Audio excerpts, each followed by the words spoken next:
દોડો દોડો. અરે તમને કહું છું ભાઈ કે દોડો. અરે બજારમાં એક નવી સ્કીમ આવી છે, બાય 1 ગેટ 5 ફ્રી. એક ખરીદો અને 5 મફત લઈ જાઓ. જુઓ, અમે જબ્બો એક ખરીદ્યો અને આ 5 મફતમાં લઈ આવ્યો. આવી સ્કીમ બજારમાં વારે ઘડીએ નથી આવતી. ત્યાં સખત ભીડ છે, એટલે મારી વાત હવે વધારે ન સાંભળો, નહીંથી દોડો દોડો. શું મંડ્યા છો બાપુજી? આ કોને દોડા દોડ કરાવો છો તમે? અરે ક્યાં હતો ગિરિયા? ક્યારનો હું તને યાદ કરતો હતો. અરે ક્યાં હતો? શું બિલ ભરવા ગયો તો ઇલેક્ટ્રિસિટી નો? મારે તો બિલો જ ભરવાના છે. ચાલ ચાલ, હવે ટોન્ટ મારવાના બંધ કર અને મારી વાત સાંભળ. બજારમાં એક સ્કીમ આવી છે. અરે એક જબ્બો ખરીદો ને 5 મફતમાં લઈ જાઓ. તારો ઓર્ડર મેં બુક કરાવી દીધો છે. જલ્દી ઉપડ અને 10 જબ્બા લઈ આવ. મારે કાંઈ જબ્બા લેવા નથી.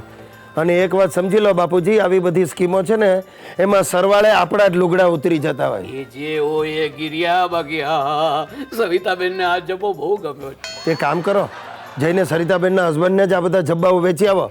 અરે તમારે ઠીક છે, કમાવાનું મારે એકલાએ છે. હા, કમાવાનું તારે એકલા જ કઈ ઉપકાર નથી કરતો. અરે મારા મરી ગયા પછી આ બધી મિલકત તારી જ છે ને. મિલકત છે શું? મિલકતમાં 3 પાયાનો એક ખાટલો ને એમાં પડેલા બીમાર દાદા. કેમ આ જબ્બા નહીં? પેલા મને એમ કહો, આ જબ્બો પડ્યો કેટલામાં? ફક્ત 2400 રૂપિયા. 2400 રૂપિયાનો એક જબ્બો એટલે 6 જબ્બા. અરે હિસાબ માંડો બાપુજી, કઈ સમજાય તમને? 2400 ના 6 એટલે 1 ના 400 થયા. માર્કેટમાં જબ્બો લેવા જશો ને 250 રૂપિયામાં મળશે. એટલે ટૂંકમાં તમે 6 જબ્બા ઉપર 900 માં નહીં નાખ્યું. આ દાદાજી હોત ને તો આવી ભૂલ કોઈ દિવસ ન કરત. હા, આજે તો મેં સપાટો બોલાવી દીધો.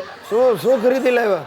અરે 2 જબ્બા પર 10 જબ્બા મફત મળ્યા. તમે પણ આ કેટલા ના આવ્યા જબ્બા?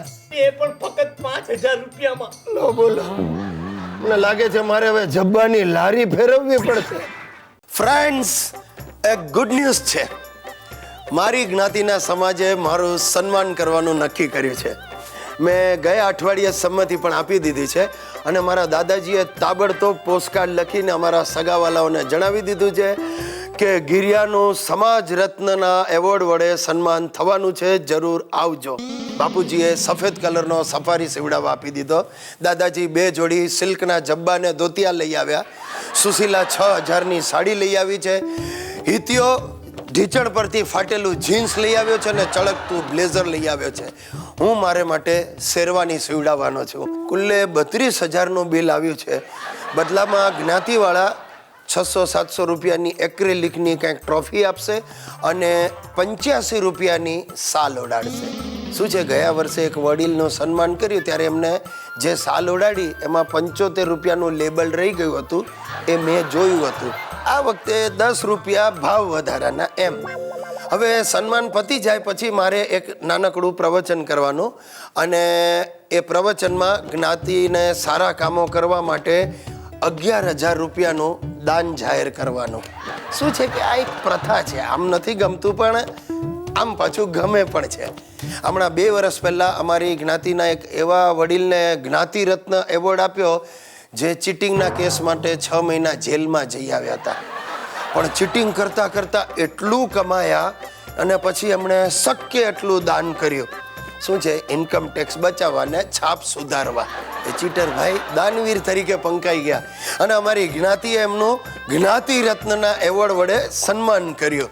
જો તમે મારા વિશે કાંઈ ઊંધું ચતું નહીં સમજતા. આપણે કોઈ ચીટિંગ ક્યારેય કરી જ નથી. પણ શું છે, હવે આ વર્ષે છે ને કોઈ 11000નું દાન આપવા તૈયાર નહોતું એટલે મને પસંદ કર્યો. અને આમ જુઓ તો 11000માં કંઈ જ્ઞાતિ રત્ન એવોર્ડ ખોટો નથી. આપણે જોજો, આ વાત તમારે કોઈને કરવાની નથી.